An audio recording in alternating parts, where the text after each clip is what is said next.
Everyone, welcome to the class, welcome to the lecture. आज की इस वीडियो में हम लोग देखेंगे एक्सरसाइज 1.1 का क्वेश्चन नंबर 1 पूरा अच्छे तरीके से हम लोग सॉल्व कर लिए थे और आपको भी बहुत बढ़िया तरीका से समझ में आ गया था।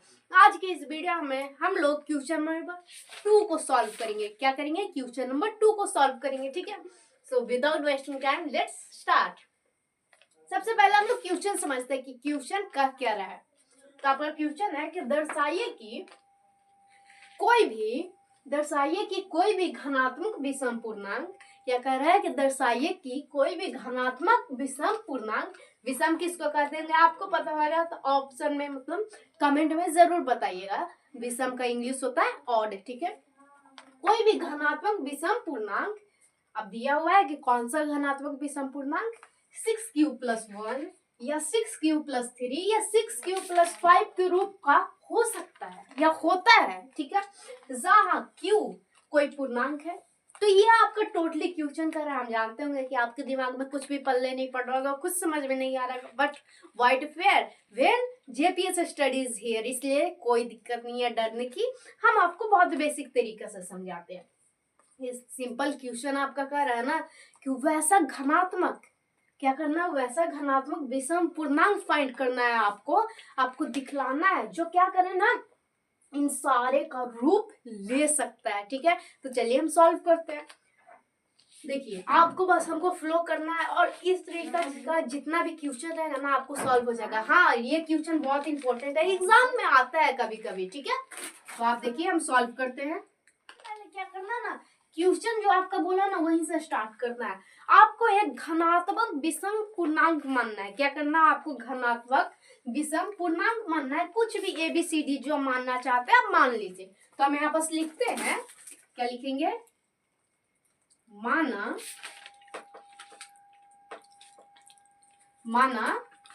घनात्मक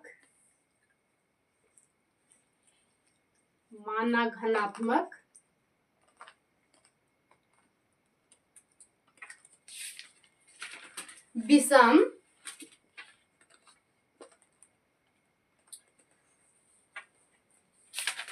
घनात्मक विषम पूर्णांक, क्या करना? माना घनात्मक विषम पूर्णांक। अब इक्वल करना, आप जो इसको मानना चाहते हैं ना आपको लिख देना है माना घनात्मक विषम पूर्णांक, और जो अल्फाबेट लेना चाहते हैं ABCD जो है आप ले सकते हैं। तो हम ले लेंगे यहाँ पास A। ठीक है, हम यहाँ पास लिख देते हैं A। अब क्या करना है ना, आगे आपको क्या मानना है? भाजक तो आप जानते ही होंगे। ठीक है, जिसको हम Q से डिनोट करते हैं। पिछले लेक्चर में बहुत बढ़िया तरीके से हम समझ गया। आप बोलिएगा कि भाजक तो हमारे क्वेश्चन में दिया ही नहीं है, तो हम ढूंढे कैसे? ठीक है, देखिए भाजक है ना जो आपके क्वेश्चन में ही दिया हुआ, बस आप इसको बढ़िया से फाइंड करना है। भाजक देखिए यहाँ पर 6q+1, 6q+3, 6q+5, तीनों नंबर में आपका एक चीज कॉमन दिख रहा है, वो होगा 6 और q। तो क्या करना है? भाजक ना आपको 6 ही को मान लेना है। जो वैल्यू यहाँ पास हमेशा दिया रहेगा उसी को आपको क्या करना है? भाजक मान लेना है। जैसे यहाँ पास 3 रहता तो आपको भाजक 3 मान लेना है। तो हम यहाँ पास लिख देते हैं भाजक इक्वल टू,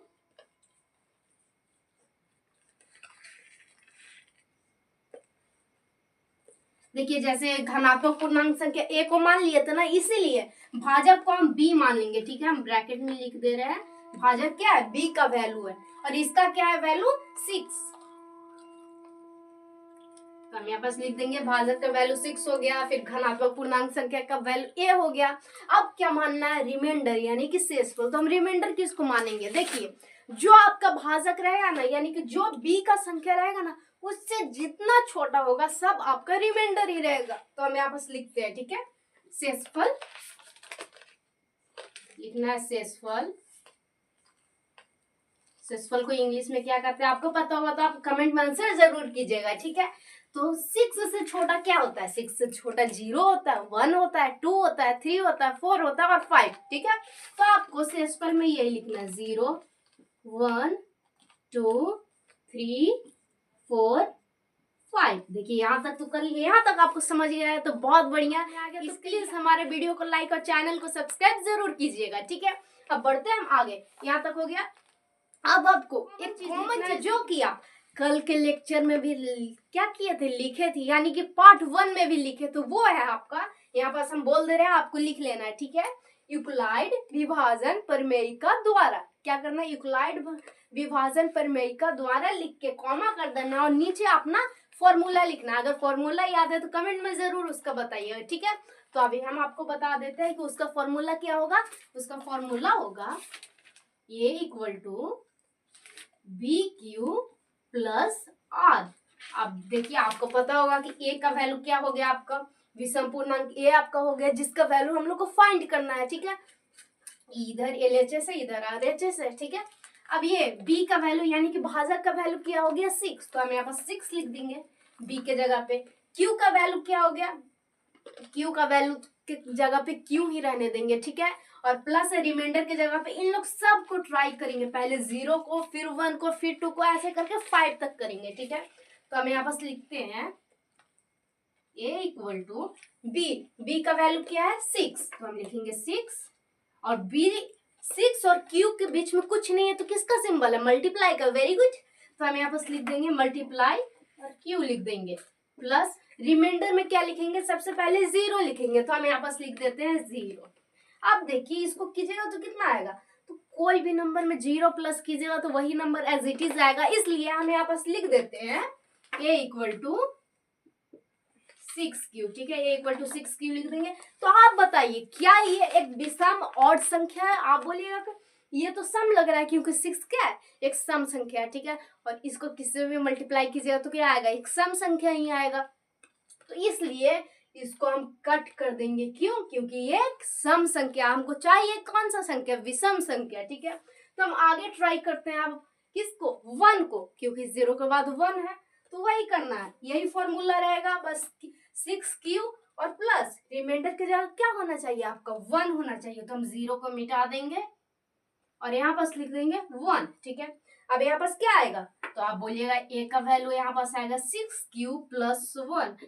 अब आप इसको चेक करके बताइए कि क्या ये एक ऑड संख्या है, ये इवन संख्या है, तो आप बोलिएगा कि +1 आ गया लास्ट में, यानी कि ये एक ऑड संख्या है, ठीक है। तो ये हमारे क्वेश्चन के आंसर का क्या है, एप्लीकेबल है, इलिजिबल है, ठीक है। अब हम देखते हैं अगले शेषफल को ट्राई करते हैं, जो कि है आपका 2। देखिए, अगर आपको आता है देन प्लीज आप अपने कमेंट में इसका आंसर बताइएगा और खुद से सॉल्व कीजिएगा कॉपी पे, ठीक है। हम बढ़ते हैं आगे। अब देखिए, हम सॉल्व करेंगे 2 को, तो क्या करना है, रिमाइंडर की जगह पे 2 को रख देना, जैसे अभी 1 रखे तो 2 रख देंगे, और यहाँ पास भी 1 है तो 2 रख देंगे। आप बताइए, क्या ये एक ऑड संख्या है, क्या ये एक विषम संख्या है, तो आप बोलिएगा +2 आ गया, 2 तो हमारा इवन संख्या, तो ये ऑड संख्या, आप बोलिएगा नहीं, इसलिए हम इसको कर देंगे कट। तो अभी तक इलिजिबल कौन हुआ है, तो अभी तक हुआ 6q प्लस 1, ठीक है। देखिए, आगे भी ट्राई हम लोग करते हैं। अब यहाँ पास रखेंगे 3 को, तो हम यहाँ पास 2 के जगह पे मिटा के लिख देंगे 3, ठीक है, और 3 यहाँ पास भी लिख देंगे। तो क्या ये एक ऑड संख्या, आप बोलिएगा है, तो ये आपका सही हो जाएगा। तो हम यहाँ पास एक और लिख देते हैं 6q प्लस 3, ठीक है, 1 हो गया, 3 हो गया। अब हम देखिए आगे बढ़ते हैं, 4 को ट्राई करते हैं, तो 4 यहाँ पास लिख देंगे। 4 तो आपको दिख ही के पता चल जा रहा होगा कि ये क्या है, एक सम संख्या है, तो हम यहाँ पास लिख देंगे 4।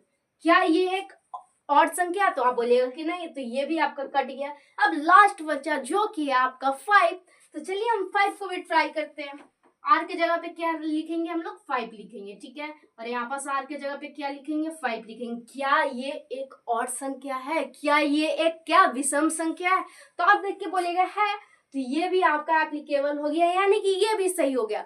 अब ये तो फाइंड कर लिए कि कौन आपका विषम संख्या है और कौन सम संख्या है। अब आपको आगे एक बहुत सिंपल सा स्टेप होता है, उसको हम लिखते हैं, हम बोलेंगे और आपको अपना नोट कर दीजिएगा, आप इस तरीके से दे दीजिएगा और लिखना रहेगा आपका कोई पूर्णांक, क्या लिखना है, कोई पूर्णांक 6q, 6q plus 1, 6q plus 2, 6q plus 3, 6q plus 4, और कॉमा करके 6q प्लस 5 लिखना है। और बोलिए कि के रूप में हो सकता है, क्या लिखना है, के रूप में हो सकता है, जहाँ q एक क्या है, भागफल है, क्या है, q एक भागफल है, विषम संख्या, a एक विषम संख्या। यहाँ तक लिखना है, अभी और आगे लिखना है आपका, इसलिए यह क्या लिखना है, इसलिए यह 6q प्लस 2 6 क्यूब प्लस 4 और 6 क्यू से क्या होगा, ये डिविजिबल नहीं होगा। यहीं तक लिखना है और ये क्वेश्चन आपका पूरा सॉल्व हो जाएगा। अगर आप इसका स्क्रीनशॉट लेना चाहते हो तो ले सकते हो। और हाँ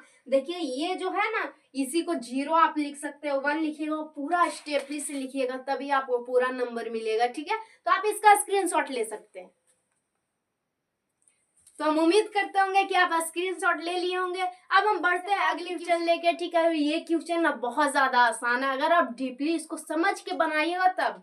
देखिए यहाँ पर बहुत ही शॉर्टकट में हम लिखे हैं, बाकी हम आपको क्वेश्चन पढ़ा के, क्वेश्चन बता के समझा देते हैं। ठीक है, तो आपका क्वेश्चन है, देखिए ये एनसीईआरटी के बुक में से जितना भी क्वेश्चन हम सॉल्व करवा रहे हैं ना आपको, ये सारा एनसीईआरटी के बुक में से है। ठीक है, एक्सरसाइज 1.1 का क्वेश्चन नंबर 3 है, जो आपका कह रहा है किसी परेड, क्या कर रहा है, किसी परेड में 616 सदस्य वाली एक सेना, यानी कि आर्मी, जानते होंगे सेना किसको कहते हैं हम लोग, आर्मी के कहते हैं। ठीक है, कि टुकड़ी को 32 सदस्य वालों एक आर्मी, 32 सदस्य वालों एक आर्मी बैंड के पीछे मर्ज करना है। ठीक है, क्या करना है, मर्ज करना है। दोनों समूहों को समान वाले, क्या करना है, दोनों समूहों को समान वाले स्तंभों में मर्ज करना है।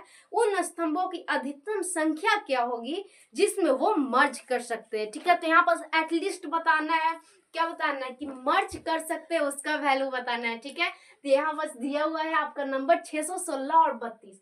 तो देखिए जब आपका बड़ी संख्या रहेगा ना, उसको निकालना रहेगा ना, तो आप डायरेक्ट दिमाग में लिंक कीजिएगा कि क्या निकालना है, HCF निकालना है। ठीक है, तो हम इसको सॉल्व करते हैं। HCF अगर निकालना आपको आता होगा तो वेल गुड, और नहीं आता है तो इस वीडियो का बाद आप सीख जाइएगा। ठीक है, तो हम यहाँ पर सॉल्व करते हैं।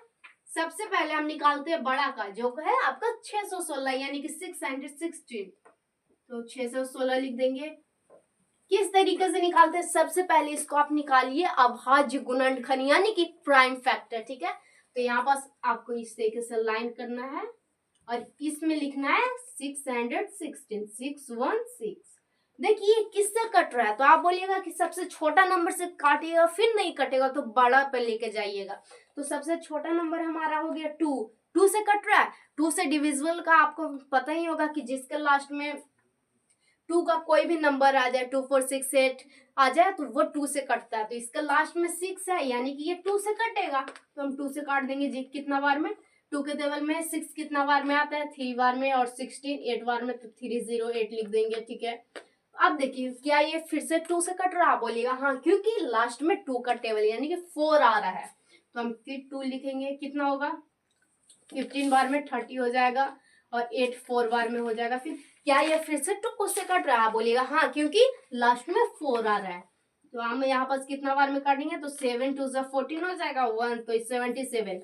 अब ये क्या 2 से कट रहा है, बोलिएगा नहीं, 3 से कट रहा है। 3 का डिविजिबल का रूल आपको पता नहीं है तो हम बता देते हैं। ठीक, 3 का डिविजिबल का रूल होता है आपका, जो भी संख्या उसको सबको क्या कर लीजिए आप, प्लस करना है। तो ये है 7 और 7 को प्लस कीजिएगा तो कितना आ जाएगा, 14, और 4 1 को 5 यानी कि 5 3 के टेबल में आता है। तो आप सोचिएगा कि नहीं, तो ये 3 से नहीं कटेगा। ठीक है, 4 से देखिएगा तो 4 से भी नहीं कटेगा। 5 का तो पता होगा, जिसके लास्ट में 0 या 5 हो, ठीक है, वो 5 से कटता है, तो ये भी 5 से नहीं कटेगा। 6 से भी नहीं, 7 से ट्राई करते हैं। ठीक है, 7 के टेबल में 7 आता है, बोलिएगा आता है। 7 के टेबल में 7 आता है, तो हम यहाँ बस काट देंगे। ठीक है, कितना बार में कटेगा, 11 बार में, 1 1 ठीक हो जाएगा। अब ये कोई और टेबल से नहीं कटेगा, 11 से कटेगा। ठीक है, तो हम यहाँ पर 1 लिख देंगे। और देखिए हम क्यों इसको अभाज्य गुणनखंड बोले, क्यों हम इसको प्राइम फैक्टर बोले, क्योंकि प्राइम फैक्टर हम लोग उसी को कहते हैं जो खुद से कटे और क्या, एक से कटे। तो ये जितना भी इधर वैल्यू आया है ना, ये सब खुद से भी कटता है और एक से भी कटता है। ठीक है, तो हम यहाँ पर लिख दिए। अब 616 है ना, इसके इधर इन लोग सब लिखे, 616 का जो भी यहाँ पास प्राइम फैक्टर आया सबको हम यहाँ पास लिख देंगे। ठीक है, तो क्या आया, 3 बार आपका 2 आया, तो हम लिख देंगे 2 इंटू 2 और फिर क्या है 7 है, तो यहाँ पास इंटू 7 लिख देंगे, इंटू 11 लिख देंगे। ठीक है, तो हम लोग 6 and 16 का तो प्राइम फैक्टर कर दिए। अब हम लोग का करना है 32 का। ठीक है, तो यही सेम स्टेप उसके साथ भी फ्लो करेंगे। तो यहाँ पास लिखते हैं 32, इसका भी प्राइम फैक्टर करना है आपका। ठीक है, तो ये 2 सबसे छोटा से कीजिएगा यानी कि 2 से, तो क्या ये 2 से कट रहा है? तो आप बोलिएगा कि 2 से हाँ कट रहा है। कितना बार में? 16 बार में। ठीक है, अब देखिए क्या ये फिर से 2 से कट रहा है? बोलिएगा हाँ, क्योंकि लास्ट में 6 है। कितना बार में? 8 बार में। क्या फिर 8, क्या ये फिर से 2 से कट रहा है? तो कट रहा है कितना बार में? 4 बार में। ठीक है, अब 4 फिर से 2 से कट रहा है, तो आप बोलिएगा कट रहा है कितना बार में? 2 बार में। ठीक है, फिर 2 फिर से 2 से कट रहा है कितना बार में? 1 बार में। अब जितना भी आप देखिएगा यहाँ पास जो भी संख्या आया ना, सब क्या है? प्राइम है। ठीक है, यहाँ पास 32 का जितना भी प्राइम फैक्टर किए यहाँ पास हम लिख देंगे, इधर लिखेंगे 32। यहाँ पास जो भी दिखिएगा ना सब 2 ही है, इसलिए कितना बार है? 1 2 3 4 5 बार में है, तो यहाँ पास लिख देंगे 2 को 5 बार में। 2 इंटू 2 इंटू 2 2 इंटू 2। ठीक है, अब आपको तो पता होगा कि HCF हम लोग किस तरीके से निकालते हैं। देखिए जो इसमें कॉमन लग रहा होगा ना उसको आपको क्या करना? सर्कल कर देना। देखिए हम आपको बताते हैं, ध्यान से सीखिएगा। ठीक है, तो देखिए 2 यहाँ पास दोनों में सेम है, तो क्या कर देंगे ना, हम इसको ऐसे घेरा कर देंगे। ठीक है, अब देखिए ये भी 2 2 दोनों में कॉमन है। ठीक है, तो हमें इसको भी घेरा कर देंगे। ठीक है, अब देखिए इसमें भी 2 2 कॉमन है। ठीक है, तो हम इसको भी घेरा कर देंगे। अब देखिए 7 2 मैच कर रहा है, आप बोलिएगा नहीं मैच कर रहा है। 11 2 मैच कर रहा है, नहीं मैच कर रहा है, इसलिए हम यहाँ पास लिखेंगे HCF equal to 2 into 2 into 2। तो कितना हो जाएगा? 2 2 से 4 और 4 2 से 8 हो जाएगा। ठीक है, आंसर ये होगा। लेकिन आपको इस तरीके से नहीं लिखना है फ्रेंड्स, आपको लिखना है 616 और 32, यानी कि 32 का 616 और 32 यानी कि 32 का मसा का हिंदी इंग्लिश क्या होता है हम पिछले लेक्चर में बताएं। आपको पता होगा तो कमेंट में जरूर बताइए। का मसा आपका कितना हो जाएगा? 8 है। ठीक है, इस तरीके से लिखना है। देखिए आप इस तरीके से बनाइएगा ना हमारे मेथड से, तो आपको है ना जो टीचर फुल नंबर देंगे। ठीक है, तो इसका स्क्रीनशॉट लेना चाहते हो तो आप ले सकते हैं। तो फ्रेंड्स हम इस वीडियो में 2 और 3 दोनों क्वेश्चन सॉल्व कर दिए। देखिए यहाँ पर आपको 3 कर लेना है। ठीक है, सॉरी यहाँ पर आपको 3 कर लेना है। तो इस वीडियो में हम लोग 2 और 3 दोनों खत्म कर दिए क्वेश्चन। अगले वीडियो में 4 5 भी खत्म कर देंगे और ये एक्सरसाइज पूरा खत्म हो जाएगा। बढ़ेंगे अगले एक्सरसाइज में। आज की वीडियो में इतना ही। अगर यहाँ तक आपको सारा कुछ समझ में आया ना तो प्लीज वीडियो को एक लाइक और चैनल को एक सब्सक्राइब कर दीजिएगा, जिससे हमें मोटिवेशन मिले और इससे भी बढ़िया कंटेंट आपके लिए लाते रहे। थैंक्स।